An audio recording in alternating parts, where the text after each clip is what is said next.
Si Wendelin von Benno Baumeister ay isang magic-wielding noble sa isang medieval fantasy world. Ginagamit niya ang kanyang mga makapangyarihang spells para sa ikabubuti ng kanyang mga tao. Pagkatapos ng mga oras ng pagtatrabaho sa bukid, nagpapahinga siya kasama ang kanyang 4 na magagandang asawa. Nagsimula ang lahat 10 taon na ang nakakaraan, isa lamang siyang regular na office worker sa Japan na nagngangalang Shingo Ichinomiya. Isang gabi, matapos ang nakakapagod na araw, nakatulog siya habang kumakain ng hapunan. Nagising na lang siya sa ibang mundo, nasa katawan ng isang 6 na taong gulang na bata, sa isang engranding party na puno ng mga bisita at masasarap na pagkain. Akala niya ay isa lang itong hyper-realistic dream, kaya tinangka niyang matulog muli upang bumalik sa kanyang boring at broke na buhay. Pero isang lalaki ang gumising sa kanya at dinala siya sa harap ng mga bisita para ipakilala. Walang ideya si Wendelin kung ano ang sasabihin, lalo na't lahat ng mga nakakatanday nakatitig sa kanya. Sa kabutihang palad, dumating ang kanyang kuya, si Erich von Benno Baumeister, at ipinakilala siya bilang kanyang mahiyain at bunsong kapatid na si Wendelin. Dito nalaman ni Wendelin na siya ang pinakabunso sa isang noble family, at ang okasyon ay kasal ng kanyang kuya na si Kurt von Benno Baumeister. Sa una, natuwa siya dahil inakala niyang mabubuhay siya sa karangyan. Ngunit kinabukasan, nalaman niyang halos kapos na sila. Kinumpirma ni Erich na inipon nila ang pera sa loob ng maraming taon para lang makapagdaos ng engranding handaan, at ngayon, balik na sila sa pagiging halos walang-wala. Bukod pa dito, natuklasan ni Wendelin na marami siyang mga kapatid, 7 ang kanyang mga kuya, kasama na ang 2 half-brothers. Laking gulat niya nang malaman na siya ang pang-8 at bunsong anak ng isang mahirap na noble. Dahil dito, nakaramdam siya ng chronic depression, iniisip na kahit mga corporate slaves ay kumikita pa ng mas malaki. Isang araw, nakita niyang aalis na ang kanyang mga kapatid kasama si Erich, dahil si Kurt ang nagmana ng lahat matapos ang kasal. Wala nang natira para sa iba, kaya kailangan nilang maghanap ng trabaho. Nalaman din ni Wendelin na balang araw, kailangang maging independent din siya. Desidido si Wendelin na baguhin ang kanyang kapalaran. Isang araw, natagpuan niya ang isang crystal ball at isang leaflet sa kanilang library. Natutunan niya na ang crystal ball ay kayang sukatin ang magic aptitude ng isang tao. Akala niya ay biro lang ito, dahil isa lang sa bawat 1,000 ang may kakayahang gumamit ng magic. Subalit, sinubukan pa rin niya. Sa una, walang nangyari, pero sa huling sandali, biglang naging makulay ang bola. Laking gulat ni Wendelin nang malaman niyang isa siyang wizard. Ngayon, nagsimula siyang maghanap ng guro na magtuturo ng magic sa kanya. Sinubukan niyang humanap ng mga spellbooks, ngunit wala siyang nakita. Nang tanungin niya ang kanyang ama tungkol dito, nalaman niyang hindi lang magic ang wala, pati ang literacy skills ng kanyang ama. Habang nag-eeksperimento si Wendelin sa labas, isang lalaki na may suot na mas maraming alahas kaysa sa isang American rapper ang lumapit sa kanya. Ipinakilala nito ang sarili bilang si Alfred Rainford, isang magician. Sa una, akala ni Wendelin ay isang estranghero ito, kaya't itinutok niya ang kanyang stick sa lalaki, pero tinapon lang ni Alfred ito. Bigla na lang may bumagsak na malaking bato mula sa kung saan, galit na sinugod sila ng isang higanteng boar. Takot na takot si Wendelin, pero pinakalma siya ni Alfred at tinuruan siyang gamitin ang kanyang magic. Sa tulong ni Alfred, nagamit ni Wendelin ang kanyang unang spell, isang malakas na wind magic na nagtulak sa boar. Muli na namang sumugod ang boar, pero isang simpleng galaw ng daliri ni Alfred ang nagpatamba dito gamit ang wind magic. Nakita ni Wendelin ang kakaibang lakas ni Alfred, pero pinakalma siya ng magician at sinabi na mas malaki pa ang potensyal ni Wendelin kaysa sa kanya. Iniimbitahan siya ni Alfred na maging apprentice upang ipasa ang kanyang magical legacy. Walang hinihinging kapalit si Alfred kundi ang magpatuloy ang kanyang kaalaman. Dahil dito, pumayag si Wendelin na maging disipulo ni Alfred. Binalaan ni Alfred si Wendelin na dapat itago niya ang kanyang magic dahil maaari itong magdulot ng problema. Ipinaliwanag ni Alfred na maaaring magkaroon ng tensyon sa pagitan niya at ng kanyang nakatatandang kapatid na si Kurt dahil ang mga tao ay mas gugustuhin na ang isang magic user ang susunod na maging lord. Tinanggap ni Wendelin ang payo at kinabukasan, nagsimula ang kanyang magic training. Unang hakbang, nais ni Alfred na sukatin ang mana capacity ni Wendelin kumpara sa kanyang sariling mana. Pinahawak ni Alfred si Wendelin sa kanyang mga kamay at pinalarawan ang kanilang mana. Laking gulat ni Alfred nang mabilis matutunan ni Wendelin ang proseso at sinabi niyang mas malaki ang mana reserve ni Wendelin kumpara sa kanya. Sa mga sumunod na araw, masikap na nagsanay si Wendelin ng intermediate magic, sinusubukan ang fire spells sa mga bato. Natuwa si Alfred sa bilis ng pag-unlad ni Wendelin at sinabi niyang karaniwang inaabot ng ilang buwan para maabot ng iba ang antas na narating ni Wendelin sa loob ng ilang araw lamang. Bilang dagdag na tulong, ibinahagi ni Alfred ang ilang gulay mula sa bundok upang makakain ang pamilya ni Wendelin, na lalo namang ikinainis ni Kurt. Kinabukasan, itinuro ni Alfred kay Wendelin ang flying at tracking magic. Sa pamamagitan ng pagsasara ng kanyang mga mata at pag-concentrate, natunto ni Wendelin ang isang ibon at gamit ang magic, pinatamaan niya ito ng bato at mabilis nilang nahuli ang kanilang magiging tanghalian. Muling napahanga si Alfred sa talento ni Wendelin at sumama pa siyang kumain ng kanilang nilutong ibon na hinaluan pa ng homemade wasabi. Habang ipinagmamalaki ni Wendelin na nakalap niya ang mga sangkap mula sa kagubatan, pinaalalahanan siya ni Alfred na delikado ang magtungo sa Enchanted Forest dahil maraming mababangis na halimaw doon na maaaring magdulot ng kapahamakan. Ilang araw matapos nito, natutunan ni Wendelin ang water magic. Habang patuloy niyang pinag-aaralan ang magic, napansin ni Alfred na sinusubaybayan siya ni Kurt. Naisip ni Alfred na posibleng duda si Kurt na isang ang magic user si Wendelin at natatakot itong mawalan ng posisyon bilang Lord. Sinabi naman ni Wendelin na wala siyang interes sa pagiging Lord at pinayuhan siya ni Alfred na subukan na lang maging isang adventurer. Kaagad na na-excite si Wendelin sa ideya at nagsimulang mag-imagine ng kanyang kinabukasan na puno ng mga adventures. Samantala, palihim na nakikipaglaban si Alfred sa isang sumpa na unti-unti nang nagpapahina sa kanya. Kinagabihan, ibinalita ni Wendelin sa kanyang pamilya na gusto niyang maging adventurer, ngunit wala silang sapat na pera para siya'y makapag-aral sa Adventurer Academy. Kinabukasan, sinabi niya kay Alfred na gusto niyang gumawa ng OnlyFans para makapag-ipon ng pera sa college fees, ngunit sinabihan siya ni Alfred na mas mabuting sumali siya sa Merchant Guild kaysa maging isang online TH0T. Ipinayo ni Alfred na simulan na ni Wendelin ang magtrabaho habang bata pa at tinuruan siya ng advanced magic gaya ng flying at teleportation para mabilis siyang makapunta sa iba't ibang syudad. Dinala siya ni Alfred sa himpapawid at ipinakita ang malawak na mundo na naghihintay sa kanya. Ngunit kinagabihan, napagtanto ni Alfred na lumalakas na ang sumpa sa kanya at kaunti na lang ang natitirang oras niya. Kinaumagahan, sinabi niya kay Wendelin na tapos na ang kanilang pag-aaral at hindi na siya kailangan pang sanayin. Lubos na nabigla si Wendelin sa balita, napatumba siya sa lupa, nawalan ng focus sa kanyang flying magic, at nagmakaawang huwag pa siyang iwan ni Alfred. Ngunit iginiit ni Alfred na natutunan na ni Wendelin ang lahat ng kaalaman niya at hindi na kailangan pang magpatuloy ang kanilang pagsasanay. Sa hapagkainan, si Alfred lamang ang naiisip ni Wendelin. Sinabi ng kanyang ama na may balita tungkol sa isang whispering undead, isang intelligent zombie na kamukha ng tao, na nakita sa kagubatan. May kakayahang magsalita ang mga ito kaya mahirap malaman kung sino ang tao at sino ang undead. Ang kakaibang palatandaan lang ay malamig na katawan, maputlang balat, at mahihinang galaw. Naalala ni Wendelin si Alfred na laging malamig ang balat at mabagal kumilos.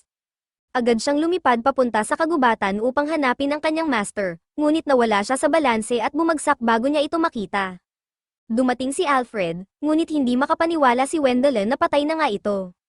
Sinabi ni Alfred na delikado siya sa kagubatan at nais niyang iuwi si Alfred, pero inamin ni Alfred na siya nga ang whispering undead na pinag-uusapan ng mga tao. Lubos na naduraj ang damdamin ni Wendelin sa katotohanan ito. Isinalaysay ni Alfred ang kanyang buhay, dati siyang court magician ng isang duke 5 taon na ang nakakaraan. Nang magkasakit ang panganay ng duke, nagtipon sila ng hukbo upang magtungo sa Enchanted Forest at kumuha ng isang bihirang halamang gamot. Napakaraming halimaw ang kanilang hinarap, at siya lamang ang nag-iisang malakas na mandirigma na nagprotekta sa duke at mga sundalo. Sa huli, namatay si Alfred habang isinusugal ang kanyang buhay para protektahan ang hukbo. Dapat sana'y natapos na ang kanyang buhay, pero ang isang pagsisisi ang hindi nagpatuloy ng kanyang kaluluwa, kaya't naging isang whispering undead siya. Ang tanging layunin niya ay makahanap ng karapat-dapat na tagapagmana ng kanyang magic, at natupad ito nang makilala niya si Wendelin. Humingi ng tawad si Alfred kay Wendelin dahil hindi niya sinabi ang katotohanan mula sa simula. Natakot siya na baka tumakbo si Wendelin kung malalaman niyang isa siyang whispering undead. Pagkatapos nito, ipinahayag ni Alfred ang kanyang huling kahilingan, ang pagpupurga sa kanya gamit ang holy magic bago siya tuluyang mawalan ng katinoan at maging isang tunay na zombie. Naiiyak si Wendelin at ayaw niyang pakawalan ang kanyang guro, pero ipinakita ni Alfred na unti-unti nang nabubulok ang kanyang katawan at kaunting oras na lang ang natitira sa kanya. Ayaw ni Wendelin na makita ang kanyang guro na nagdurusa, kaya napilitan siyang gamitin ang holy magic para linisin si Alfred. Naramdaman ni Alfred ang kirot mula sa magic, ngunit hindi ito sapat at hiniling niya kay Wendelin na ibuhos pa ang kanyang buong lakas. Naalala ni Wendelin ang mga huling 2 linggo ng kanilang pagsasanay at sa sobrang damdamin, ibinigay niya ang lahat sa purifying magic. Unti-unting nawala ang katawan ni Alfred habang pinasasalamatan niya si Wendelin sa kanilang mga huling sandali. Sinabi niya sa kanyang estudyante na gawin ang lahat ng kanyang makakaya sa hinaharap. Matagal na nagluksa si Wendelin sa pagkawala ng kanyang guro, pero kalaunan ay pinahid niya ang kanyang mga luha at nangakong mamumuhay alinsunod sa mga inaasahan ni Alfred. Nagpatuloy si Wendelin sa pagsasanay ng kanyang magic nang hindi namamalayan na mabilis na lumipas ang 7 taon. Nang umabot siya ng 12 taong gulang, handa na siyang iwan ang kanyang mahirap na tahanan at pamilya upang magsimula ng bagong buhay sa Adventurer Academy. Pagdating niya sa academy, agad siyang nakapasok sa scholarship class kasama ang mga promising rookies. Sa oras ng pagpapakilala, naging sentro ng atensyon sina Luis at Susan dahil sila ay mula sa kilalang pamilya ng martial artists na nagsisilbi sa duke. Nang oras na ni Wendelin, napansin niyang bumaba ang kanyang kakayahan sa pakikisalamuha dahil sa tagal niyang nanirahan sa isang baryo. Medyo nagkalat siya sa pagpapakilala at walang nagpakita ng interes sa kanya. Naisip niya na magiging mahirap makipagkaibigan, nagsimula ang klase at ipinamigay ng instructor ang mga party registration forms dahil sa ganitong paraan magsisimula ang kanilang pagsasanay. Alam ni Wendelin na walang pipili sa kanya dahil mukha siyang simpleng batang baryo. Pero hindi niya alam na pinapansin siya ng lahat dahil siya lang ang magician sa klase nila at mayroon siyang top-level skills. Sa oras ng tanghalian, nag-usap sina Liz, Susan, at ang kanilang kaibigan na si Erwin tungkol sa pagpapasama kay Wendelin sa kanilang party dahil alam nilang kaya niyang buhatin sila. Ang tingin nila ay sila ang pinakamalakas sa klase dahil marunong silang gumamit ng magic para palakasin ang kanilang katawan. Ang ibang grupo rin ay gustong kuhanin si Wendelin, pero natatakot silang lapitan siya dahil akala nila ay napakataas ng kanyang pamantayan. Sa susunod na klase, sinabi ng teacher na ang mga estudyanteng gustong mag-part-time job ay maaaring subukang manghuli ng mga halimaw dahil ito ang pinakamalaking kita. Pinayuhan silang mag-hunt ng may kasama dahil delikado ang mag-isa. Naging hopeless si Wendelin dahil iniisip niyang walang kukuha sa kanya. Samantala, kinabahan ang mga mayayamang estudyante sa paglapit sa kanya dahil naniniwala si Erwin na kaya tahimik si Wendelin ay dahil sinusuri niya ang lahat. Pumayag si Luis at nagplano silang manalo sa hunting tournament para magmukha silang karapat-dapat na mapasama sa party ni Wendelin. Pinatunayan nilang sila ang pinakamarami ng napatay na mga halimaw, kaya akala nila'y malaki na ang tsansa nilang mapasama sa grupo ni Wendelin. Ngunit nang iabot ni Wendelin ang napakaraming patay na halimaw sa Merchant Guild receptionist, hindi makapagsalita ang buong klase sa gulat. Isang pesimistikong estudyante ang nagsabing nasa ibang liga si Wendelin at wala nang silbi ang pagsubok na sumabay sa kanya. Isa-isa silang nag-alisan at isinuko ang kanilang pag-asa na makasama si Wendelin, na ang plano lang ay maglibre ng hapunan gamit ang kanyang prize money. Pagharap niya para aanyayahan ang kanyang mga kaklase, wala na ang lahat, walang tao sa silid, parang DMs niya na walang laman. Galit at bigo ang mga mayayamang estudyante dahil sa kanilang nakakahiya na pagkatalo, ngunit ayaw nilang sumuko sa pagnanais na makasama si Wendelin, na siyang kanilang golden ticket sa tagumpay. Nagplano silang manghuli pa ng mas marami pang halimaw upang makuha ang atensyon ni Wendelin at patunayan ang kanilang halaga. Nagpunta sila sa Forbidden Forest, ngunit hindi nila napagtanto ang kanilang pagkakamali hanggang sa napaligiran sila ng isang pack ng mga wolves. Sa kabila ng kanilang pinakamahusay na pagsusumikap, hindi nila matalo ang napakaraming halimaw. Habang naglulunsad ng sorpresa ang isang wolf kay Luis, agad siyang sinaklalahan ni Erwin, ngunit nasugatan siya sa proseso. Dahil dito, bumagsak ang kanilang depensa at sinamantala ito ng mga wolves na nagsama-sama para sa isang malakas na combo attack. Sa kabutihang palad, nasa malapit si Wendelin, na natunto ng kanyang mga kaklase gamit ang kanyang tracking skills.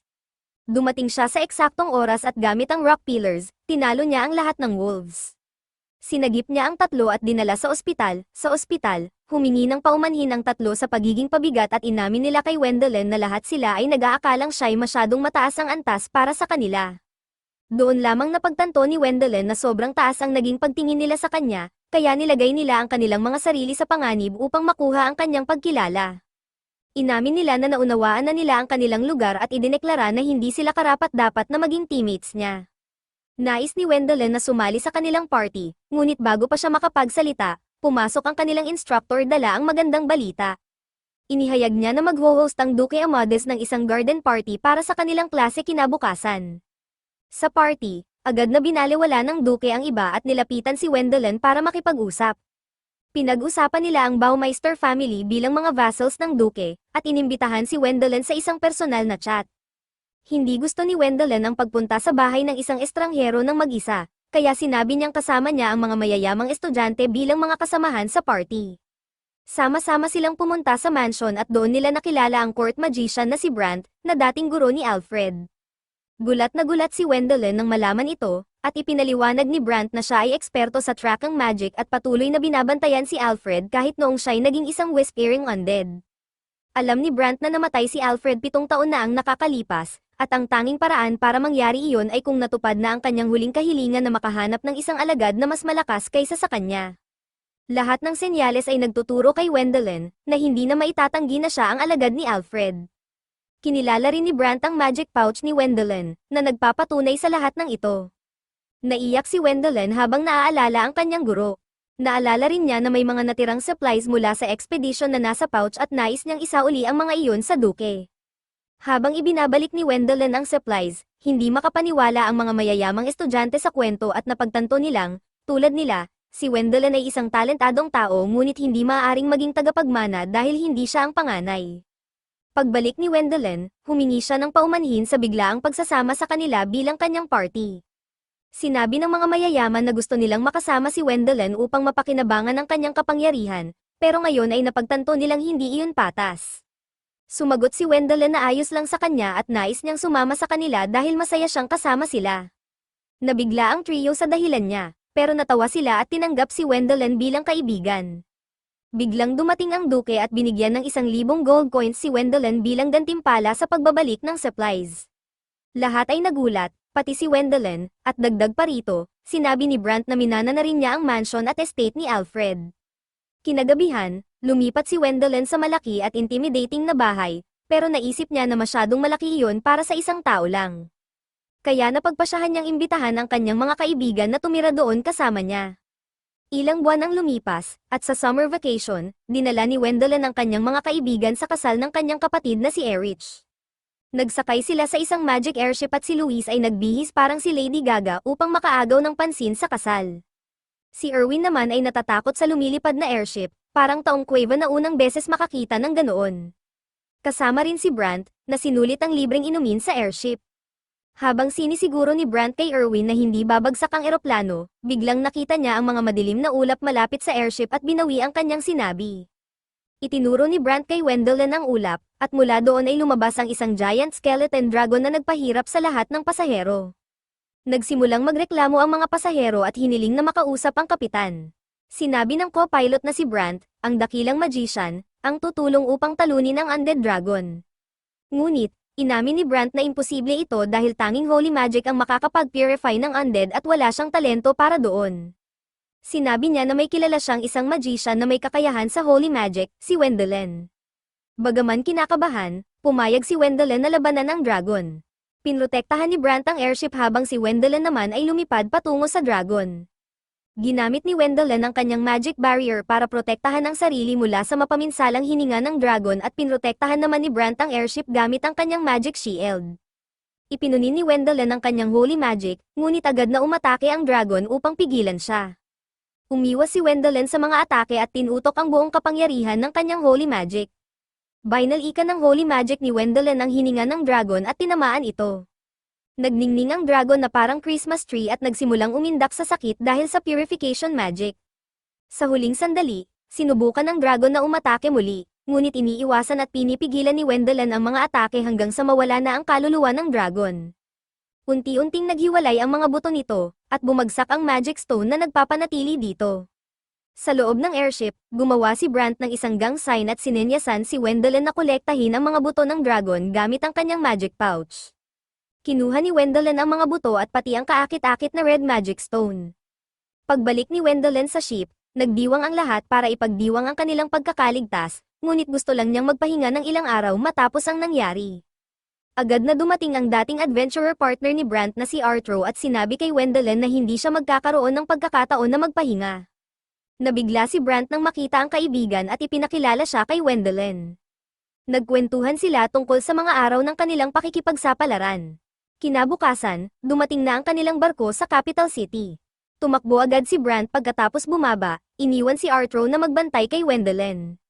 Maya-maya, dumating ang isang Order of Knights at ang kanilang kapitan ay nagpasalamat kay Wendelin sa pagpatay sa dragon. Iniimbitahan siya na sumama sa kanila papuntang palasyo dahil ipinatatawag siya ng hari. Ang mga kaibigan niya ay tumakas papunta sa bahay ng kanyang kapatid, kaya't si Wendelin ay naiwan kay Arthur na siyang sinamahan siya papunta sa palasyo. Binigyan siya ng engranding pagtanggap bilang bayani ng pagpatay sa dragon, ngunit hindi natuwa ang mga noble sa atensyon na nakukuha niya. Hinarap ni Wendelin ang hari na pinuri siya sa pagkatalo sa Skeleton Dragon at binigyan siya ng gantimpalang Twin Dragon Medal. Higit pa rito, ginawang noble si Wendelin ng hari sa pamamagitan ng pagbibigay sa kanya ng titulong Baronet at sinumpa ni Wendelin ang oath na itinuro sa kanya ni Arthur.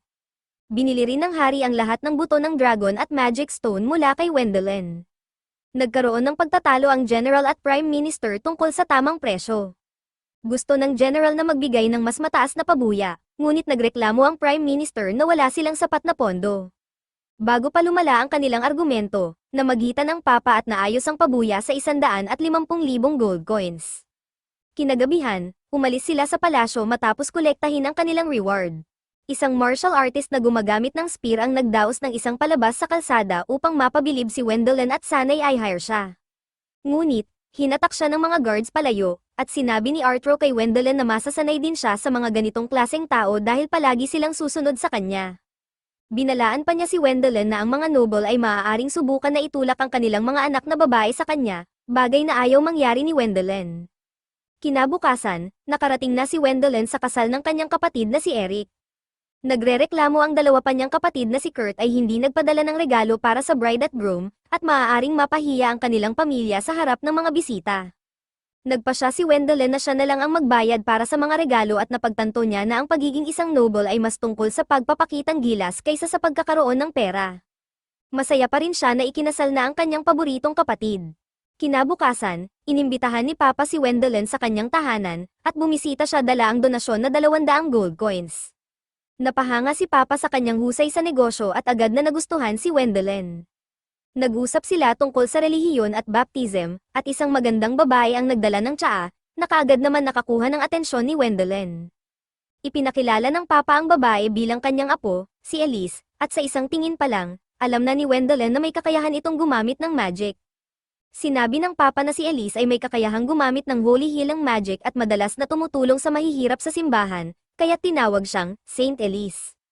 Isa siyang non-in-training, ngunit ayaw ng kanyang lolo na sumali siya sa simbahan at gusto niyang makahanap ng tamang mapapangasawa para sa apo.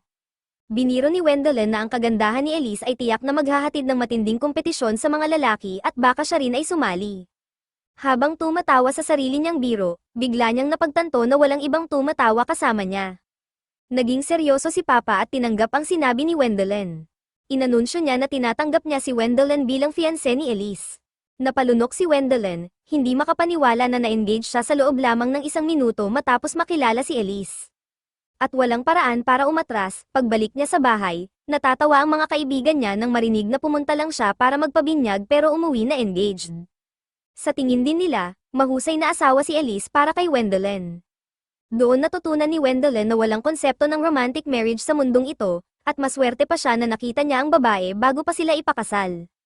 Pagkatapos ng makeup session ng kanyang sister-in-law, lumabas si Wendelin na nakadisguise bilang isang tao na hindi makikilala bilang noble.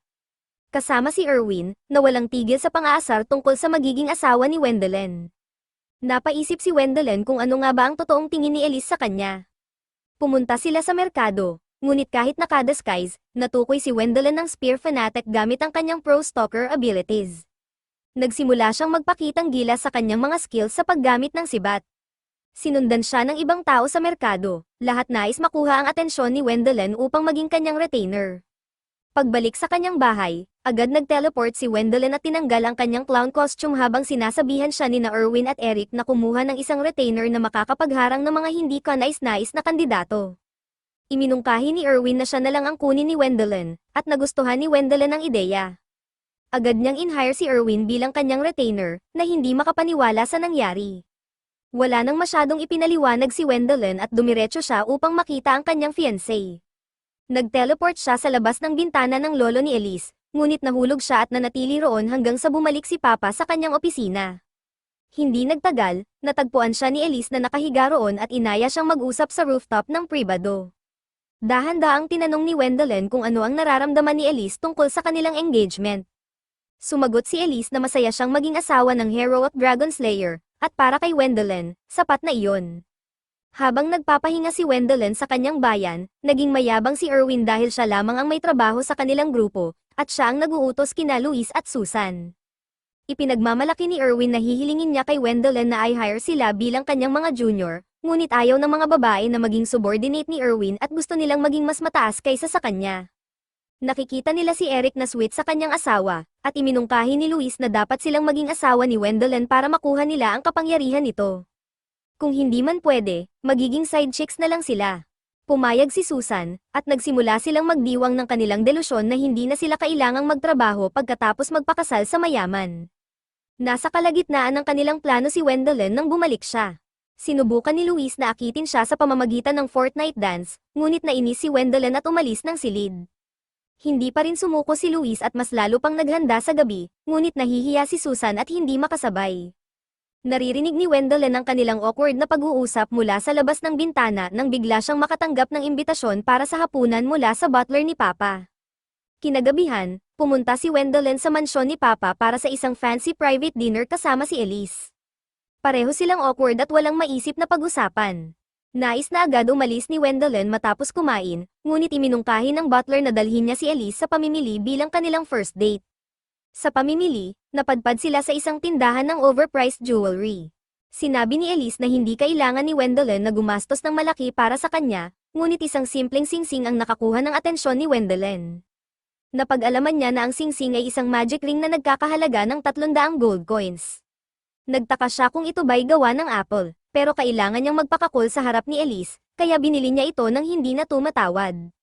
Pagbalik nila sa karwahe, pinuri ni Elise ang kanyang pagpili at sinabi na alam siguro ni Wendelin na isang magic ring iyon. Sumagot si Wendelin na sa tingin lang niya maganda ito kay Elise. Nabighani si Elise, at naging totoo si Wendelin sa kanyang nararamdaman, sinabi niya na nahihirapan siya kapag tinatawag siyang bayani at inaasahan siyang maging perpekto. Ngunit sa harap ni Elise, nararamdaman niyang siya mismo ang kanyang sarili.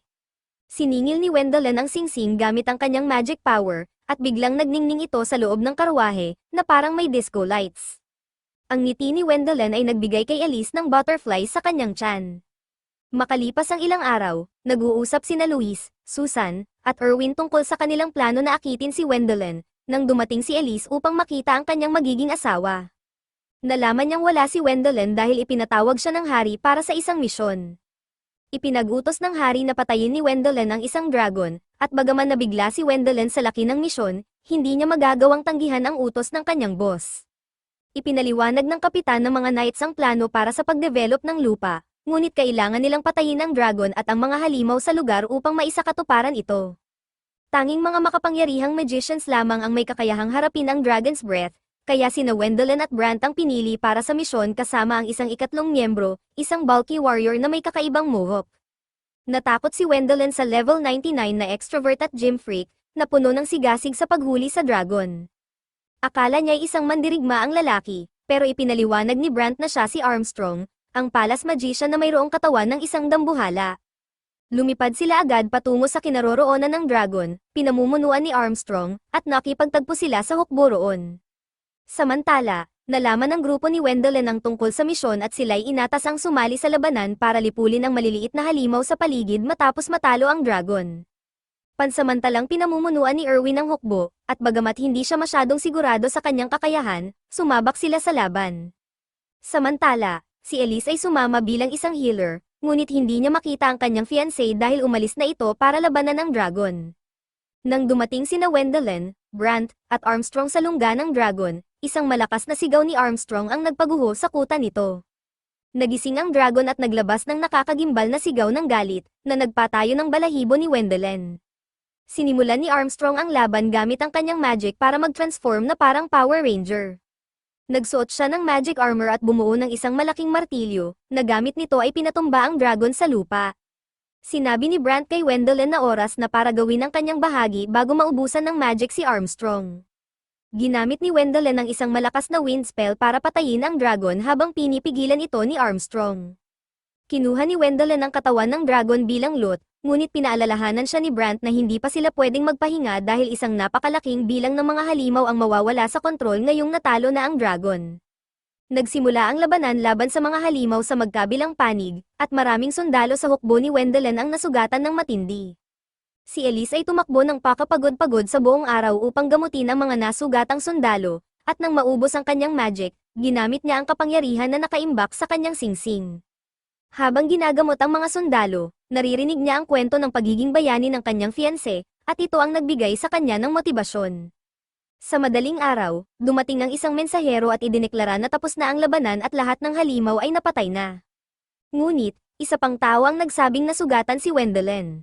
Nabahala si Elise at agad na tumakbo para hanapin siya, ngunit nakita niyang walang sugat si Wendelin. Sa sobrang tuwa, hinimatay si Elise. Pagkagising niya, nakita niya si Wendelin sa tabi niya, at narinig din ni Wendelin ang mga kwento kung paano pinanatili ni Elise ang lakas ng loob ng mga sundalo. Nagkaroon sila ng isang emosyonal na sandali kung saan inamin ni Elise kung gaano siya nag-alala para kay Wendelin. Biglang dumating si Armstrong at binuhat si Elise, sabay sabing siya ang magiging asawa ni Wendelin, na nagpatulala kay Wendelin. Pagkatapos ng tagumpay sa misyon, itinaas si Wendelin sa ranggong Baron at binigyan ng isa pang Dragon Slayer medal. Iniutos ng hari na lumipat si Wendelin sa kabisera, at abala siya sa pag-aayos ng kanyang mga gamit nang dumating si Elise at sinabi na sasama siya sa kanya sa kanilang bagong tahanan. Para kina Luis at Susan, masamang balita ito sa kanilang plano na maging mga kabit ni Wendelin. Iniisip nilang mahirap nang akitin si Wendelin ngayon. Hindi nila alam na iniisip ni Elise na sila'y nakatira na kay Wendelin at akala niya'y engaged na rin sila sa kanya. Nilinaw ni Wendelin na walang ganong bagay na nangyayari, kaya nagtanong siya kung ano ang mararamdaman ni Elise kung magkakaroon siya ng mga concubine. Sumagot si Elise na ito ay isang normal na bagay sa noble society. Sa puntong iyon, nakita ni na Luis at Susan ang kanilang pagkakataon at idineklara ang kanilang intensyon na pakasalan si Wendelin. Pumayag si Elise, kaya lumawak ang harem ni Wendelin. Ilang buwan ang lumipas, isa pa sa mga kapatid ni Wendelin ang ikinasal, at sa kasalan, sinabi ni Eric kay Wendelin ang tungkol sa martial arts tournament na ginaganap kada 3 taon sa kabisera. Hindi interesado si Wendelin dahil walang kategorya para sa mga magician, ngunit iginiit ng kanyang mga kapatid na sumali siya bilang noble. Pumayag si Wendelin na magparehistro bilang swordsman at gagamit ng magic para palakasin ang kanyang katawan, ngunit nalaman niyang hindi ito pinapayagan. Tinanggihan siya, ngunit nagpa siya pa rin siyang sumali sa kategorya ng swordsmanship dahil sa patuloy na pamimilit ng kanyang mga kapatid. Nalaman ng kanyang mga kaibigan ang tungkol sa torneo mula kay Brant, na pinayuhan din silang sumali para sa karangalan ng kanilang pamilya. Alam ni na Luis at Susan na hindi sila maaaring gumamit ng magic para palakasin ang kanilang katawan tulad ng dati, kaya agad silang nagsimulang mag-training. Samantala, chill lang si Erwin dahil sigurado na siya sa kanyang trabaho. Binalaan siya ni Brant na baka sipin siya ni Wendelin mula sa party kung wala siyang silbi, kaya't napaisip si Erwin at napuno ng pagdududa.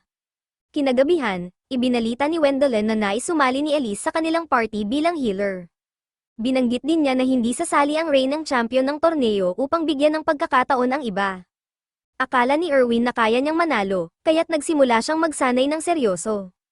Kinabukasan, iniwan ni Erwin ang lahat sa training, at si Wendelin, na pinakamahina sa grupo, ay nahirapan sa pagtakbo at hindi man lang makagamit ng espada ng maayos. Sumuko siya sa pag-eensayo, patuloy na nagsanay ang kanyang mga kaibigan araw-araw, ngunit nang sinabi ni Wendelin na muling sasali ang Reign ng champion sa torneo, nadismaya si Erwin at nawalan ng gana. Gusto na niyang sumuko at huminto sa training, ngunit nang malaman niya na si Elise ay palihim na nagsasanay para hindi maging pabigat sa party dahil sa kanyang mahinang pangangatawan, nagkaroon si Erwin ng bagong motibasyon at nagsimulang magsanay ulit ng masigasig. Dumating na ang araw ng torneo, at ang unang laban ni Wendelin ay laban mismo sa Reign ng champion, na siya ring Knight Captain. Alam ni Wendelin na wala siyang pag-asang manalo, kaya't nais niyang hindi na lang mapahiya sa harap ng madla. Nagsimula ang laban, at isang iglap lang, tinamaan siya ng Knight Captain gamit ang hawakan ng espada at nawalan siya ng malay. Nang bumalik siya sa kanyang mga kaibigan na mga magician, nagtsa na lang sila ng kanyang fiancé habang hinihintay ang mga laban ng kanilang mga kaibigan. Natalo si Luis sa semifinals, kaya't siya ang unang bumalik sa grupo matapos ang laban. Si Susan ay nakarating na sa final round ng preliminary contest at ang kanyang kalaban ay ang Spear Fanatic na laging gustong makuha ang atensyon ni Wendelin. Plano ng lalaki na talunin si Susan upang makapasok sa party ni Wendelin. Si Susan ay mabilis na natalo dahil mas malakas at mas bihasa si Roderick, ang Spear Fanatic, kaya agad siyang bumalik sa kanyang mga kaibigan. Nais niyang sabihin kay Wendelin tungkol sa multi-talented na si Roderick dahil makakatulong ito sa kanya, pero natutulog si Wendelin sa oras na iyon dahil hindi siya masyadong nakatulog kagabi, salamat kay Elise. Sa kabilang banda, nakarating si Erwin sa finals ngunit nasugatan ang kanyang braso sa semi-final round. Ang kanyang huling kalaban ay ang Knight Captain, habang nagpapagamot sa backroom, sinabi ng doktor kay Erwin na sumuko na siya para sa kanyang kabutihan, ngunit ayaw ni Erwin na mapatalsik sa party. Naroon din ang kanyang mga kaibigan at binigyan siya ng lunchbox na ipinadala ni Wendelin bilang paraan ng pagpapakita ng suporta. Napagtanto ni Erwin na hindi siya mapapatalsik ni Wendelin kahit matalo siya, kaya't nagpa siya siyang lumaban para sa karangalan ng kanyang kaibigan. Bagamat natalo si Erwin, napabilib niya ang Knight Captain, na nagpas siyang maging mentor niya at ni Susan. Kalaunan, nakahanap din sina Wendelin at Luis ng isang mentor para turuan sila ng martial arts, ngunit masama ang pakiramdam ni Wendelin nang dalhin siya ni Luis sa isang liblib na lugar. Dito natuklasan ni Wendelin na ang kanilang mentor ay si Armstrong, ang kanyang matagal ng kaibigan, na nangakong palalakasin sila tulad ni One Punch Man sa pamamagitan ng kanyang masusing pagsasanay. 3 taon ang lumipas, at ngayon ay 15 taong gulang na si Wendelin. Nagsimula na siyang maging isang ganap na adventurer kasama ang kanyang mga kaibigan. Excited siya dahil sa wakas ay magagawa na niya ang mga masayang bagay matapos ang 3 taon na pagiging isang noble na palaging nasa utos ng hari. Iniisip niya na sa wakas ay magkakaroon na siya ng kalayaan, ngunit biglang dumating si Brant dala ang isang order mula sa Adventurers Guild. Sila ay inatas ang magsiyasat ng isang sinaunang dungeon, at si Brant ang magiging tagapayo nila dahil sa panganib ng misyon. Dinala sila ni Brant sa lugar kung saan nila tinalo ang dragon ilang taon na ang nakalipas. Ipinakita niya sa kanila ang isang malalim na hukay at pinangunahan silang pumasok dito. Ipinaliwanag niya na marami ng grupo ng adventurers ang ipinadala dito ng guild, ngunit walang nakabalik. Pinaghihinalaan ng guild na may dragon sa loob, kaya tinawag ang grupo ni Wendelin bilang Dragon Busters. Ngunit, ironically, natatakot lahat sila sa mga dragon at nagtago sa likod ni Wendelin. Hindi nagtagal, nakakita sila ng isang pinto at pumasok sa isang walang laman na silid na may magic circle sa sahig. Napansin ni Brant na may mali at sinabihan silang tumakbo, ngunit biglang nagsara ang pinto. Aktibo ang magic circle at tinrap sila sa kanilang pwesto, bago sila isa-isang na-teleport. Sa kabutihang palad, napunta sila sa parehong lugar, na nasa ilalim ng dungeon. Nalaman ni Brant na ito ay isang sinaunang bitag ng mga sibilisasyon, kung saan ang mga intruders ay pinipilit na umakyat habang lumalaban sa mga halimaw. Sinabi ni Luis na pwede na lang silang mag-teleport palabas, pero ipinaliwanag ni Wendelin na hindi gagana ang teleportation magic kung wala siyang malinaw na ideya ng kanilang starting point at destinasyon. Nang makabawi na si Elise mula sa pagkahilo sa teleportation, nagsimula na silang umakyat gamit ang hagdan. Dumating sila sa isang malaking silid na puno ng golem soldiers. Nang magsara ang pinto sa likod nila, nagsimulang magising ang mga golem. Gusto ni Wendelin na sirain ang lahat ng golems gamit ang isang malakas na spell, pero pinigilan siya ng kanyang mga kaibigan at sinabing ipunin na lang ang kanyang kapangyarihan para sa boss fight. Ipinakita ng lahat ang resulta ng kanilang pagsasanay at madaling natalo ang mga golem. Ginamit ni Brant ang kanyang wind magic para harangin ang mga atake ng golems at sinabihan si Wendelin na gawin din iyon. Si Susan ay tinalo ang pinuno ng mga golems at ginulo ang mga ito, habang ginamit ni Luis ang isang magic shockwave para sa malawakang pinsala. Si Erwin naman ay sumugod at dinurog ang mga kaaway. Matapos nilang talunin ang lahat ng golems sa silid, nakita nila ang mga labi ng mga adventurer na nauna sa kanila. Biglang narinig ni Luis ang tunog mula sa hagdan, kaya tiningnan niya ito at natagpuan ang paparating na mga golem mula sa itaas.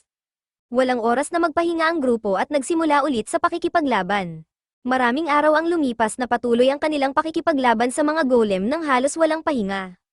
Pagod na sila, ngunit patuloy silang umaakyat hanggang marating nila ang isang walang laman na bulwagan.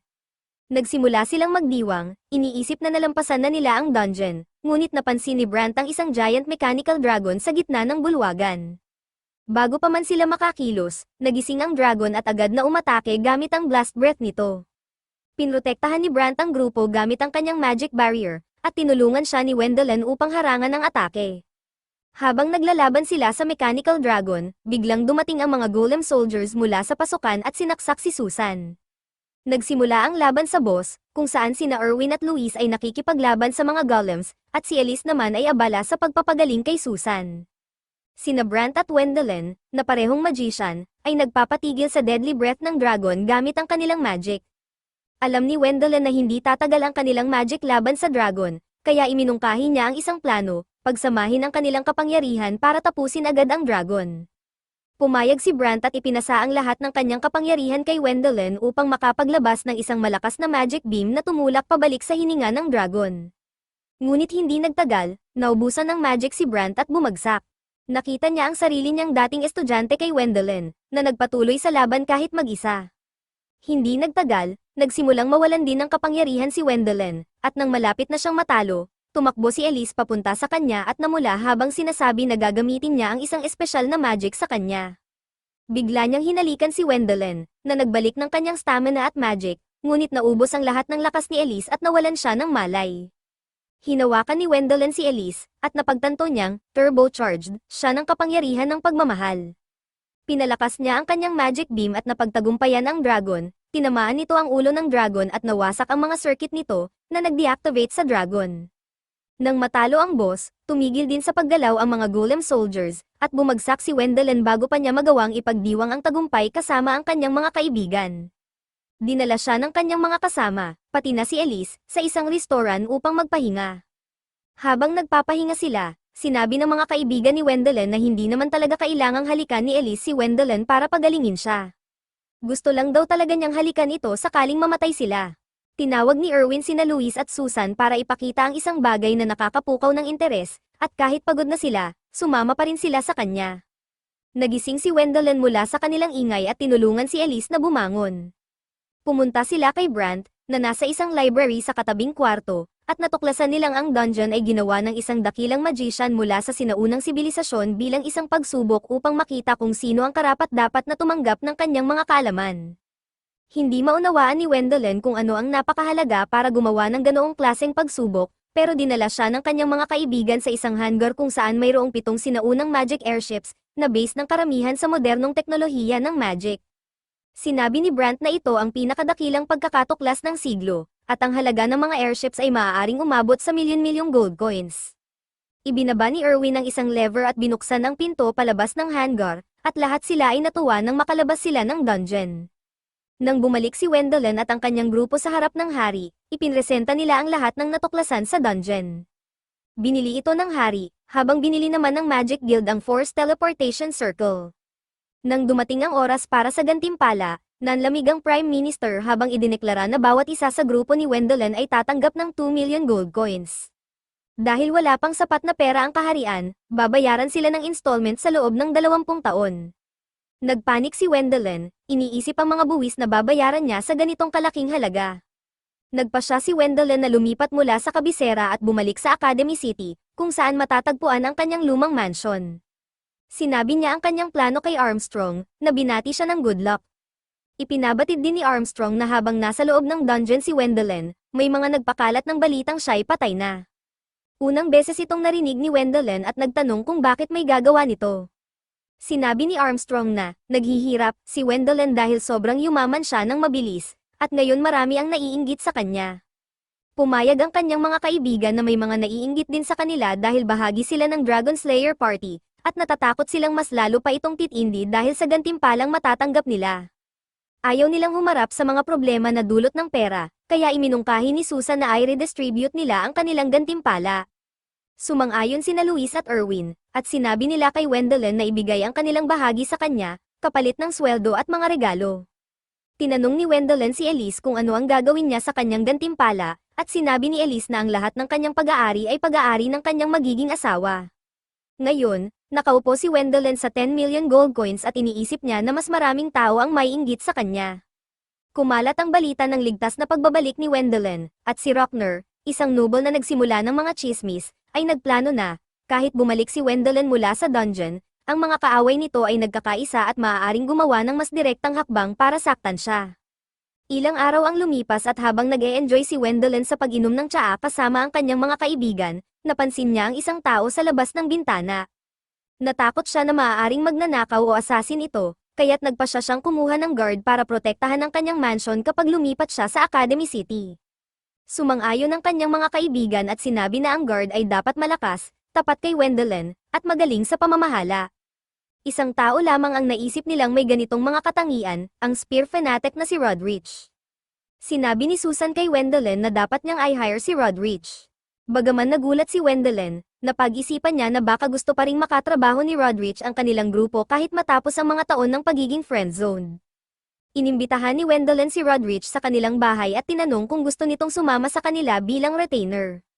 Naluha si Rodrich, hindi makapaniwala na dumating na ang araw na ito.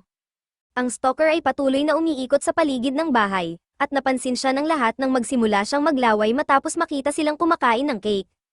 Sinubukan ni na Luis at Roderick na hulihin siya, habang pinipigilan ni Erwin si Wendelin na tumingin, upang protektahan siya mula sa peligro. Ngunit sobrang bilis ng stalker at nakatakas agad, sinabi ni Roderick na malamang na ipinadala siya ng mga parehong tao na nagpakalat ng chismis tungkol sa pagkamatay ni Wendelin. Humingi siya ng permiso kay Wendelin na magsagawa ng investigasyon, at iminungkahi rin na dapat umalis agad si Wendelin sa kabisera para sa kanyang kaligtasan. Pero mayroon pang ilang bagay na kailangang tapusin ni Wendelin doon. Kinabukasan, pumunta si Wendelin at ang kanyang grupo sa Magic Guild Research Lab dahil narinig nila na nirepurpose ang Magic Teleportation Circle na natagpuan nila sa dungeon at ginawang isang aparato na kayang tawagin ang kahit ano na naiisip ng gumagamit. Nagbiro si Erwin na ang makina ay pangarap ng mga magnanakaw ng underwear, at binatukan siya ni na Luis at Susan. Hindi pinansin ni Wendelin ang kanilang kaguluhan, at tumayo sa Magic Circle upang subukan ito. Inisip niya kung ano ang gusto niya, at biglang nagtrabaho ang Magic Circle. Lumitaw ang underwear ng isa sa mga lab assistants, na agad na sinampal si Wendelin at kinuha ang kanyang damit. Napahiya ang mga babae dahil hindi sila ang pinili ni Wendelin, ngunit sinisi niya si Erwin sa pagkasira ng kanyang inosenteng isipan. Inamin ni Erwin ang kanyang kasalanan, pagkatapos kumalma ni Wendelin, bumalik siya sa circle para sa round 2, at sa pagkakataong ito, matagumpay niyang napatawag ang nais niya at inilabas ito mula sa lab sa isang wheelbarrow. Ang stalker ay naroon muli at naamoy na may pagkaing dala ni Wendelin bago siya mag-teleport pauwi. Sumunod siya kay Wendelin hanggang sa kanilang bahay, kung saan nagdaos si Wendelin ng party para sa lahat ng tumulong sa kanya bago siya umalis sa kabisera. Habang nag-e-enjoy ang lahat sa pagkain at inumin, inilabas ni Wendelin ang kanyang pinakabagong luto, tuna na may soy sauce. May pag-aalinlangan ang mga bisita na kumain ng hilaw na isda, pero pinilit sila ni Wendelin na subukan ito, at sa wakas, nasarapan sila. Sa sobrang sarap ng tuna, nagsimulang maglaway muli ang stalker. Sa gitna ng kanilang kainan, bumalik si Roderick mula sa kanyang misyon at ibinalita kay Wendelin na ang Prime Minister's brother, si Rocker, ang nasa likod ng mga chismis tungkol sa pagkamatay ni Wendelin. Naniniwala si Roderick na gusto ni Rocker na agawin ang posisyon ng kanyang nakatatandang kapatid at maging Prime Minister, at tinangka niyang gawin ito sa pamamagitan ng pagsira sa mga taong malapit sa Prime Minister. Pati ang pamilya ni Wendelin ay pinadalhan ng mensahe tungkol sa kanyang sinasabing pagkamatay, at nais ni Rocker na ang mga anak ni Kurt ang magmana ng titulo at ari-arian ni Wendelin, upang sila ay manatiling may utang na loob kay Rocker magpakailanman. Nais sanang gumawa ng hakbang ni Wendelin laban kay Rocker, ngunit sinabi ni Roderick na siya na ang bahala rito. Nagpakalat siya ng peking balita na si Rocker ang nagplano ng pagpatay kay Wendelin sa loob ng dungeon, at ngayon, ipapatawag na ng hari si Rocker para sa investigasyon. Sinabi ni Wendelin na parang medyo sobra ito, pero inamin ni Roderick na may personal na dahilan siya sa paghabol kay Rocker, si Rocker ang kanyang iligal na ama, na tumanggi na kilalanin siya o ang kanyang ina matapos siyang ipagbuntis nito. Alam ni Roderick na ang kanyang ama ay talagang isang scumbag, kaya siya ang una niyang inimbestigahan, at tama ang kanyang hinala. Habang pinag-uusapan nila ang kanilang mga problema sa pamilya, dumating si Elise dala ang tuna para kay Roderick. Hindi na nakayanan ng stalker ang kanyang gutom at biglang kumatok ng malakas sa pintuan. Naging alerto ang lahat at inihanda ang sarili para lumaban sa intruder, ngunit nang basagin ng stalker ang pinto at pumasok, napatulala silang lahat. Mabilis siyang tumakbo patungo kay Wendelin, at nang subukang harangan siya ni Erwin, agad siyang itinapon sa sahig. Napatakbo muli si Wendelin at kinabahan na baka buhay niya ang habol ng stalker, ngunit sa halip, kinuha ng babae ang plato ng tuna at nagsimulang kumain. Sakto namang dumating ang isang general at humingi ng paumanhin para sa bastos na pag-uugali ng kanyang anak, at ipinakilala ang stalker bilang si Wilma. Sinabi ng general na inimbestigahan ni Wilma si Wendelin sa mga nakaraang araw upang makita kung kaya ba siyang pakainin ni Wendelin, at matagumpay na pumasa si Wendelin sa kanyang pagsusulit. Walang pag-aalinlangan si Wilma at humiling ng second serving, habang ipinaliwanag ng kanyang ama ang kanyang perpetual hunger. Ipinaliwanag ni Brant na si Wilma ay nagdurusa mula sa hero syndrome, kung saan palaging may magic na dumadaloy sa kanyang katawan, na nagbibigay sa kanya ng kamanghamanghang lakas, ngunit sabay rin na nagbo-burn ng napakaraming calories. Pinatunayan ito ni Wilma nang buhatin niya ang isang malaking tuna at mabilis na hinati ito sa dalawa. Dahil dito, kailangan niyang kumain ng malaki palagi, at sinabi ng general na si Wendelin ang perfect na makapagbigay ng sustento sa kanya, bilang bodyguard o kaya asawa. Mas noindang si Wendelin dito kaysa sa kanyang engagement kay Elise, at sinabing gusto niyang mamuhay bilang isang ordinaryong adventurer, na naghahanap lamang ng maliliit na hayop. Ngunit sinabi ng general na hindi siya mamumuhay ng ordinaryo, dahil narinig niya mula sa kanyang mga informants na plano ng Duke Amo na ipapunta si Wendelin sa kanyang teritoryo para hulihin ang mga halimaw. Ayon sa general, si Wilma ay perpektong karagdagan sa kanilang grupo. Nagulat si Wendelin sa lawak ng intelligence network ng general. Samantala, ang mensahero ni Rocker na ipinadala sa bahay ni Kurt upang ipaalam ang pagkamatay ni Wendelin ay nakarating na. Nagulat sina Kurt at Amelie sa balita ng pagkamatay ni Wendelin, at sinabi ng liham na nais ni Rocker na ang mga anak ni Kurt ang magmana ng titulo at ari-arian ni Wendelin at sumali sa kanyang fracción.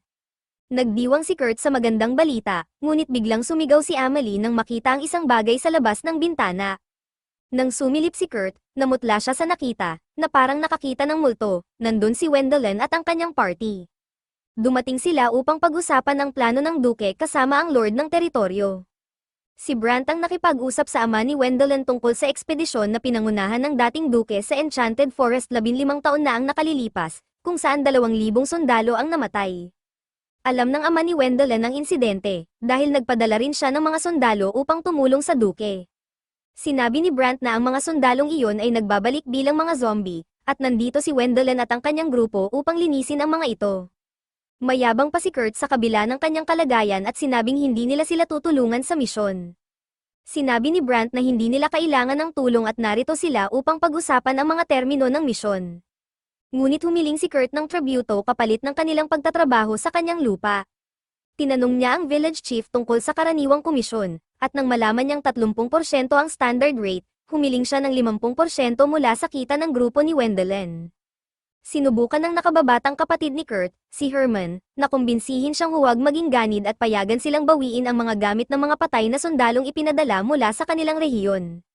Pero matigas ang ulo ni Kurt, sinabing hindi siya bababa sa 50% at wala rin namang halaga ang gamit ng mga sundalo dahil natapos na ang kanilang mga libing. Biglang sumabat si Elise at sinabi na ang mga kaluluwa ng mga yumao ay nakatrap pa sa kanilang mga katawan at hindi magkakaroon ng kapayapaan hanggat hindi sila napapalaya. Nag-alok siyang magsagawa ng maayos na seremonya para sa kanila. Sinagot ni Kurt na walang pangangailangan para dito at inakusahan si Elise na gustong makisalo lang sa kainan para sa libing. Hindi na napigilan ni Erwin ang sarili, at sumabog siya, sinasabihan si Kurt na ayusin ang kanyang ugali. Tinukso ni Kurt si Erwin at si Wendelin, tinatanong kung lahat ba ng kanyang retainers ay kasing brusko ng ganito. Halos pigilan na ni Wendelin si Erwin na hindi gulpiin si Kurt, ngunit pati siya ay nagsawa na sa pambubuli ng kanyang kapatid. Tumalikod siya sa kanyang ama, na tunay na lord ng lupaing iyon, at tinanong ito tungkol sa negosasyon. Nag-alboroto si Kurt nang makita siyang binabalewala at muling sumigaw. Sa pagkakataong ito, sina Luis at Susan ang pumalag, sinasabing dapat ay magpakita ng respeto si Kurt dahil si Wendelin ay isang baron. Lalo itong ikinagalit ni Kurt, at napaisip si Wendelin na para itong toxic na mga kliyente mula sa kanyang nakaraang buhay. Kalaunan, naghapunan si Wendelin at ang kanyang grupo kasama sina Herman at ang kanyang asawa, si Marina. Sinabi ni Herman na mula nang sumikat si Wendelin bilang bayani sa pagpatay sa dragon, nawala sa tamang pag-iisip si Kurt. Palagi nitong iniisip na nandyan si Wendelin para agawin ang kanyang karapatan sa lupain. Habang nag-e-enjoy ang lahat sa hapunan, tinanggihan ni Brant ang alok na alak at kumain lamang ng mga mani na dala niya. Humingi ng pabor si Marina kay Wendelin na ibalik ang mga gamit ng kanyang lolo na kasama sa ekspedisyon noon. Nangako si Wendelin na gagawin ang lahat ng kanyang makakaya. Sinabi ni Marina na si Wendelin ang mas dapat maging lord, hindi si Kurt, at wala siyang pakialam sa sasabihin ng iba. Napagtanto ni Wendelin na ito na nga ang mahirap na labanan sa pagmamana ng titulo na binalaan siya ng kanyang master. Kaya nais niyang tapusin agad ang trabaho at makaalis. Kinabukasan, nagsimula ang misyon ni Wendelin at pumunta sila sa Enchanted Forest upang akitin ang mga undead gamit ang mga simpleng insulto. Nagtanong si Elise kung epektibo ba ang ganitong taktika, at sinabi ni Brant na kahit mga zombie ay alam kung sila'y pinagtatawanan. Dumilim ang langit at biglang nagsulputan ang mga zombie mula sa lahat ng direksyon. Kinuha ni Elise ang isang tela na may magic circle at siya at si Wendelin ay pinagsama ang kanilang kapangyarihan upang lumikha ng isang purification barrier. Nang matamaan ng mga zombie ang barrier, agad silang nalinis at nawala ang kanilang mga katawan, na nag-iwan lamang ng kanilang mga armor. Nagreklamo si Erwin na wala silang aksyon, at sinabihan sila ni Brant na ang tanging trabaho nila ay kolektahin ang mga armor. Hindi nagtagal, dumating ang pinuno ng hukbo ng undead, ang dating duke, at siya rin ay madaling nalinis ng barrier. Nagtanong si Wendelin kung tapos na ang lahat, pero pinaalalahanan siya ni Wilma na hindi pa nila nakikita ang lolo ni Marina. Bigla na lang umatake ang isang zombie wyvern mula sa langit at sinagip ni Luis si Erwin. Tumayo si Wilma sa harap ng halimaw at gamit ang kanyang higanteng axe, pinugutan niya ito, na nagdulot ng purification sa halimaw. Matapos ang wyvern, sumugod naman ang mga undead boar monsters at ilang malalaking halimaw na lumusat sa barrier. Nagkaroon ng pagkakataon ng grupo ni Wendelin na makipaglaban. Matapos ang ilang oras ng labanan, naubos ang mga zombie at pagod na silang lahat. Nang inalis na ni Wendelin at Elise ang barrier, dumating ang huling zombie, mula sa kanyang armor. Alam ni Wendelin na ito ang lolo ni Marina. Si Wendelin at Elise ay lumapit upang purgahin siya, ngunit bigla itong nagsalita at tinanong tungkol sa kanyang apo.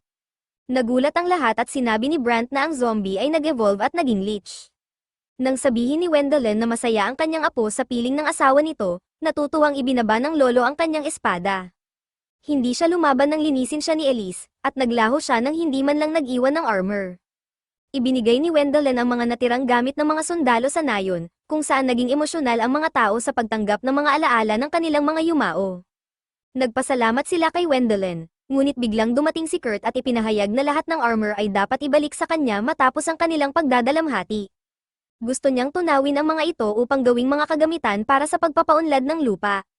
Nagmakaawa ang mga tao na hayaan silang ilibing ang armor kapalit ng kanilang mga mahal sa buhay, pero bastos na tumanggi si Kurt.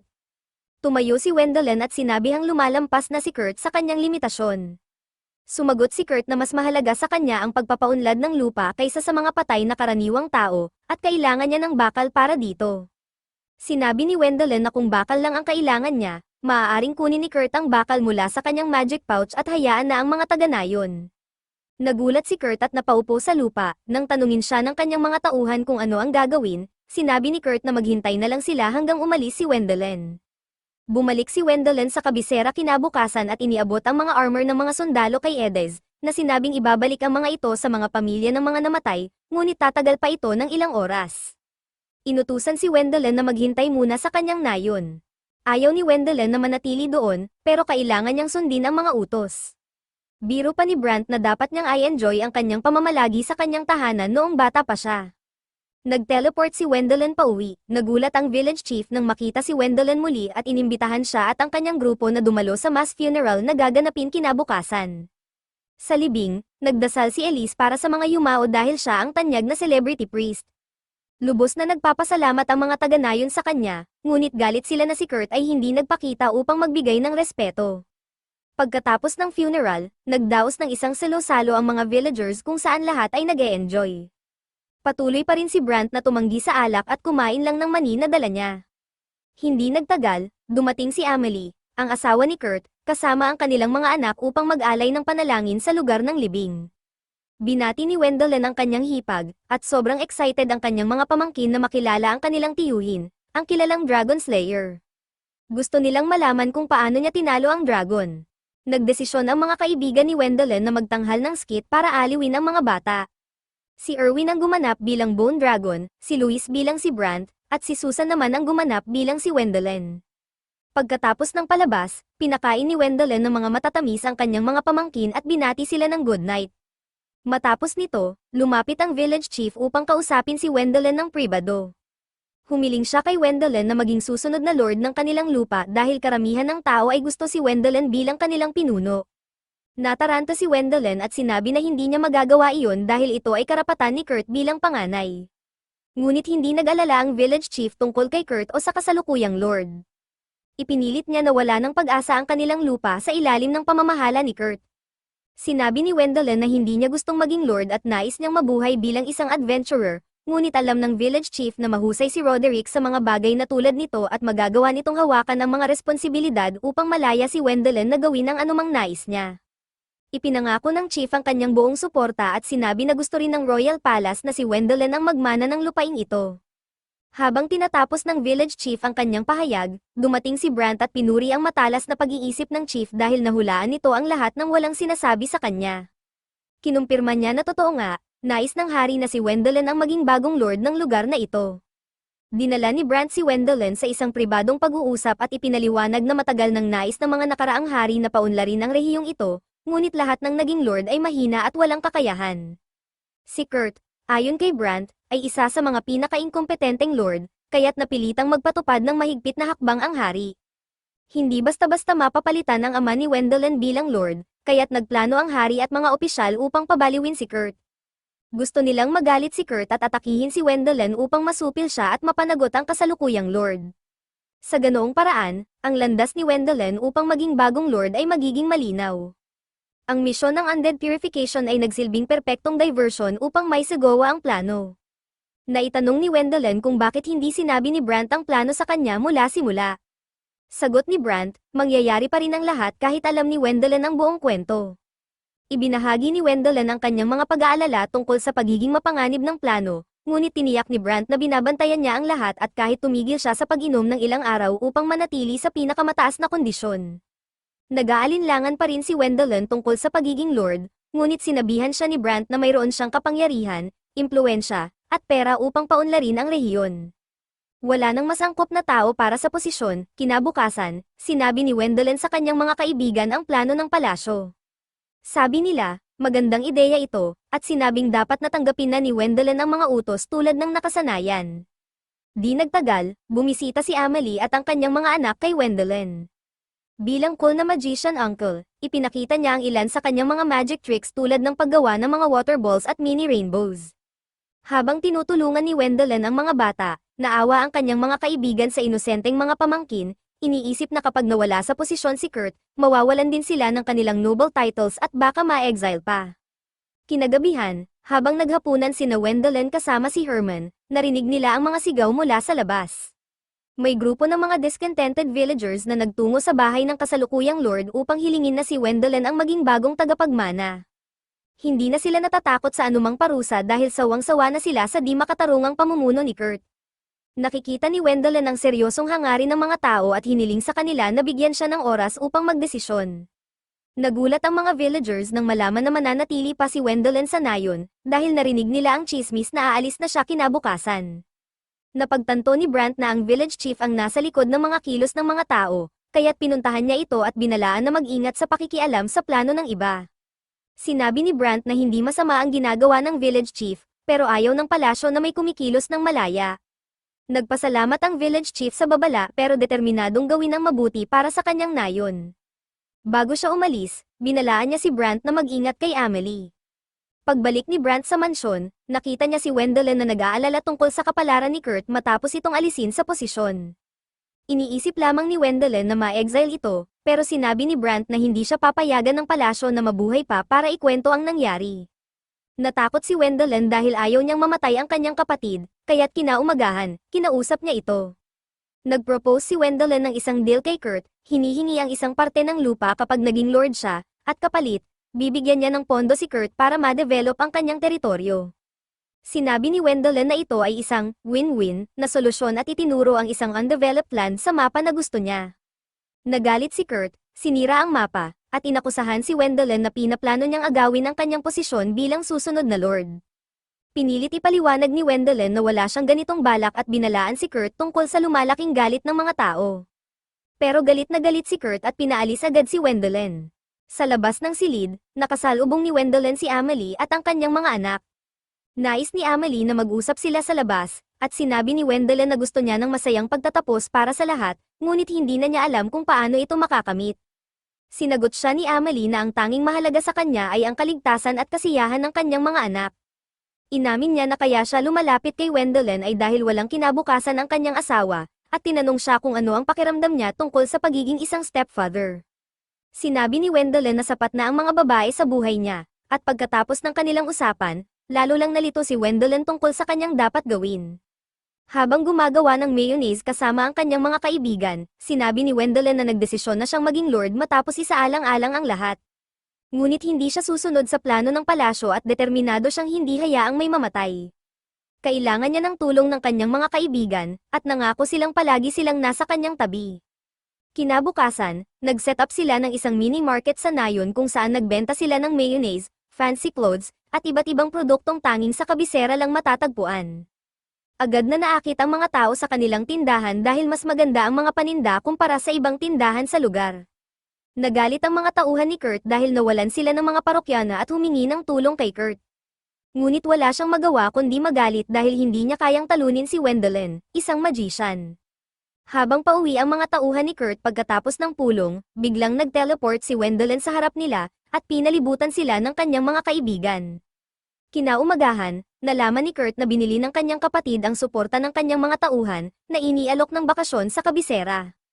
Tinanggap nila ang alok at iniwan si Kurt, bumisita si Wendelin sa kabisera at sinabi kay Rod Erich ang kanyang plano na bawasan ang political power ni Kurt sa pamamagitan ng pagkuha ng kanyang mga taga-suporta.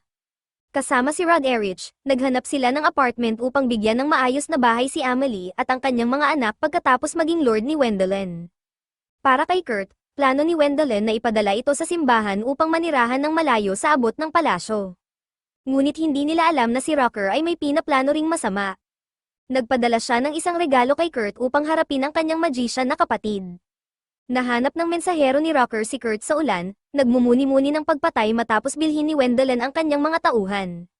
Inalok siya ng regalo mula kay Rocker, isang dragon flute, isang legendary item na makakatulong kay Kurt na patayin ang kanyang kapatid. Gusto malaman ni Kurt kung bakit ibinibigay ni Rocker sa kanya ang ganitong klaseng bagay, at nalaman niyang gusto ni Rocker ang karapatan sa undeveloped land. Sa pagkakahanay ng kanilang layunin, tinanggap ni Kurt ang alok at nagtungo sa kagubatan kung saan naghihintay na sina Wendelin at ang kanyang grupo. Naramdaman ni Brant na may dala si Kurt na nagbibigay sa kanya ng kumpiyansa, kaya't nagdesisyon si Wendelin na harapin ang kanyang kapatid at magpanggap na aksidente lang ang kanilang pagkikita. Ngunit alam na ni Kurt na nagtatago ang retainers ni Wendelin sa mga bushes. Ininsulto niya si Wendelin at unti-unti siyang umakto na parang baliw, sinasabing hindi kailanman maaring mamana ni Wendelin ang lupa dahil siya ang ikawalong anak. Ipinakita ni Kurt ang dragon flute na natanggap mula kay Rocker at nagbanta na tutugtugin ito kapag may gumalaw. Nakilala ni Brant ang dragon flute bilang isang legendary item na kayang tumawag ng hukbo ng mga dragon, at sigurado siyang hindi nila kakayaning labanan ang ganoong kalaking puwersa. Sinabi ng mga kaibigan ni Wendelin na tanga si Kurt dahil mamamatay rin siya kapag dumating ang mga dragon. Pero natawa lang si Kurt, sinabing hindi sasaktan ng mga dragon ang gumagamit ng flute. Sinubukan ni Wendelin na ipaunawa kay Kurt ang tungkol sa kanyang pamilya at mga tao, pero tinawag silang mga traidor ni Kurt. Wala siyang pakialam kahit sa kanyang asawa at mga anak, at sinabing kapag napatay na niya si Wendelin at nakuha ang kanyang pera, dadagsa ang mga gold diggers sa kanya. Napagtanto ni Wendelin na wala ng pag-asa ang kanyang kapatid, at gusto na sana niyang atakihin si Kurt, pero binalaan siya ni Kurt gamit ang flute. Napangiti si Kurt at nagsabing ang takot na makita ang isang henyo na magician na nanginginig ay ang pinakamagandang tanawin para sa kanya. Sinabi ni Kurt kay Wendelin na ang lahat ng kamatayan ay magiging kasalanan niya sa kanyang pagnanais na maging tagapagmana, at inilapit niya ang flute sa kanyang labi. Biglang naglunsad ng surprise attack si Brant, ngunit hinaranggan ito ng flute, at ngumiti si Kurt, kumpiyansang siya na ang magwawagi. Pinatunog ni Kurt ang flute, at biglang dumilim ang kalangitan, habang lumitaw ang mga multo mula sa lupa at pinalibutan siya. Ngunit walang senyales ng mga dragon, nais pa ring tulungan ni Wendelin ang kanyang kapatid, ngunit pinigilan siya ni Wilma dahil nakakaramdam siya ng masamang pangitain. Napagtanto rin ni Elise na ang mga multo ay puno ng galit, kaya't napagtanto ni Brant na hindi dragon flute ang pinatunog ni Kurt, kundi Flute of Menace.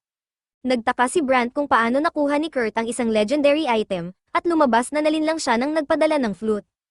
Ang Flute of Menace ay tumatawag ng mga multo mula sa paligid at ginagawang isang makapangyarihang undead ang gumagamit nito para atakihin ang kanyang kalaban sa isang suicide mission.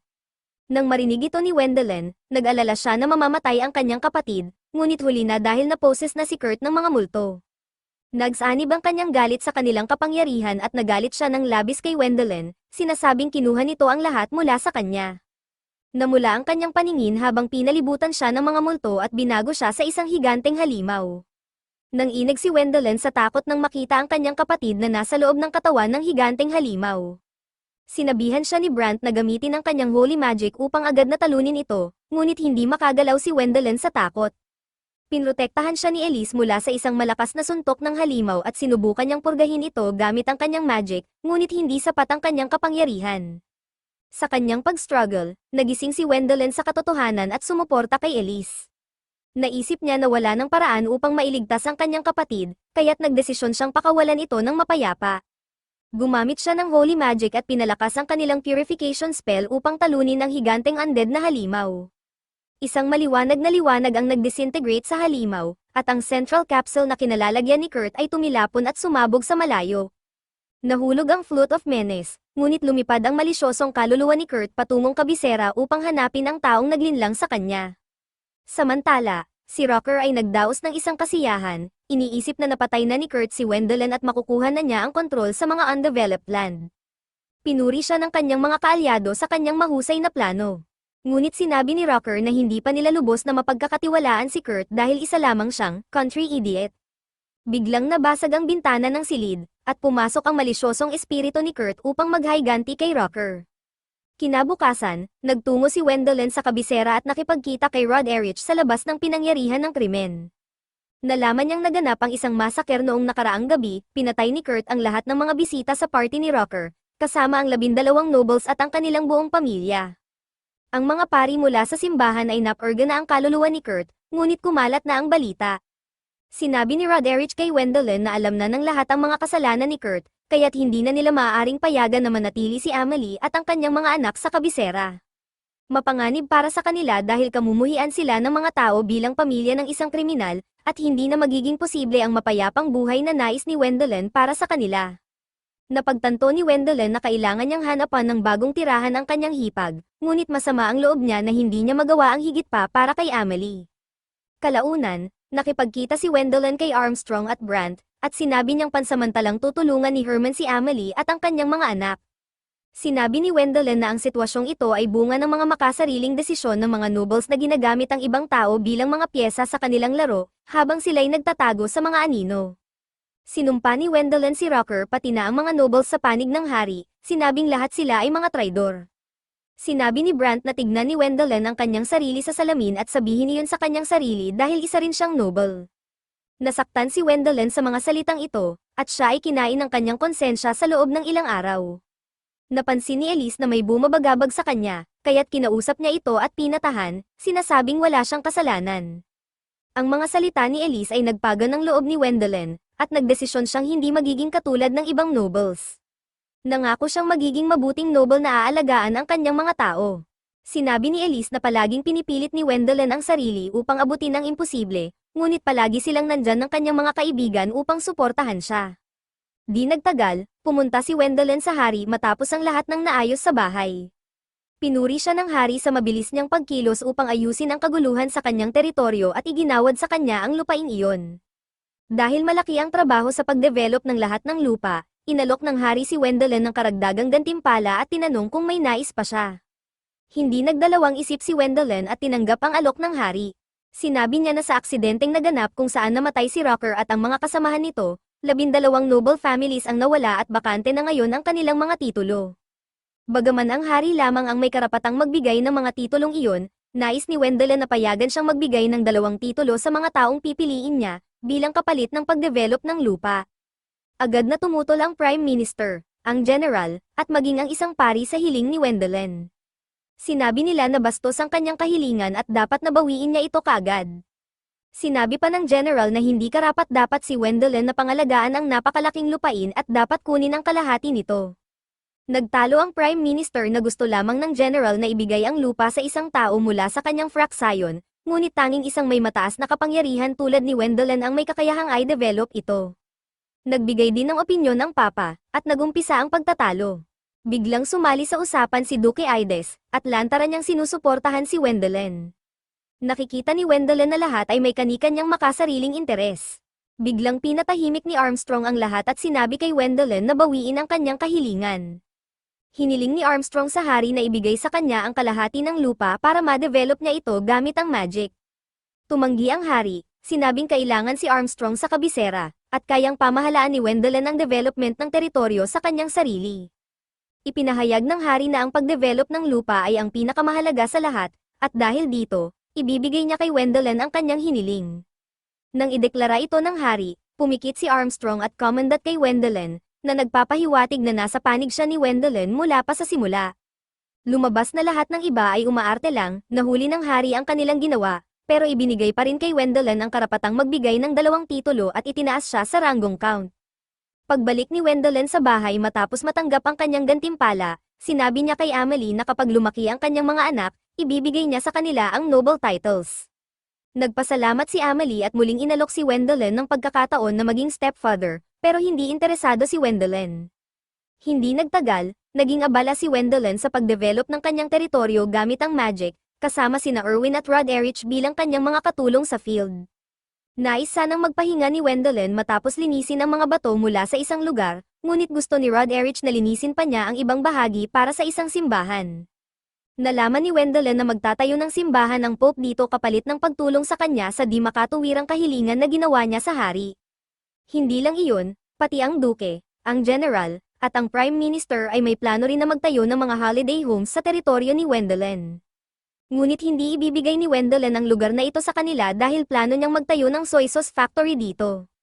Maya-maya, dumating si Elise upang tawagin si Wendelin para sa tsaa, ngunit bago pa man sila makaalis, dumating sina Luis at Armstrong para sa kanilang lingguhang training. Di nagtagal, dumating din sina Wilma, Susan, at Brant mula sa kagubatan na may dalang higanteng saging na nakita nila. Hinihiling ni Wilma na gumawa si Wendelin ng banana bread, at si Susan naman ay humihiling na tumulong si Wendelin sa isang gawain. Ayaw ni Rod Erich na umalis si Wendelin hanggat hindi natatapos ang trabaho, kaya't pinalibutan siya ng lahat at binomba ng mga kahilingan. Nalito si Wendelin sa kung ano ang dapat niyang gawin, kaya't hindi niya pinansin ang lahat at umuwi upang kumain ng tanghalian kasama ang kanyang mga kaibigan. Ang pagkaing hinain sa kanya ay isang putaheng hindi niya natikman sa kanyang nakaraang buhay bago siya napunta sa mundong ito, at sa wakas, na-enjoy niya ito. Naisip ni Wendelin na ang kanyang buhay bilang ikawalong anak ng isang mahirap na noble ay hindi naman pala ganoon kasama gaya ng kanyang inaakala, at dito nagtatapos ang video. Huwag kalimutang mag-like at subscribe para sa mas marami pang kwento, at mag-grow ang channel na ito. Salamat!